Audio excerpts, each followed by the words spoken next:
Распространял нацистские идеи в сети интернет, при этом находясь за решеткой. Оперативники ФСБ по Коми совместно с сотрудниками исправительной колонии номер 8 в Ухте выявили осужденного, который на своей страничке в социальной сети занимался возбуждением ненависти и вражды и публично призывал к экстремистской деятельности.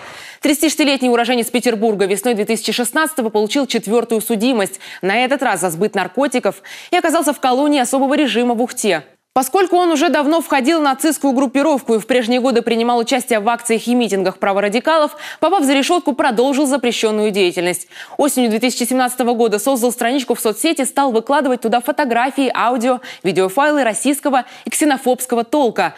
Кроме того, он переписывался со своими единомышленниками в России и на Украине. Деятельность фашиста пересекли в середине января. Возбудили 2 уголовных дела по факту публичных призывов к экстремизму и возбуждению ненависти или вражды. По обоим эпизодам ему грозит до 5 лет лишения свободы. В его случае условной она точно не будет.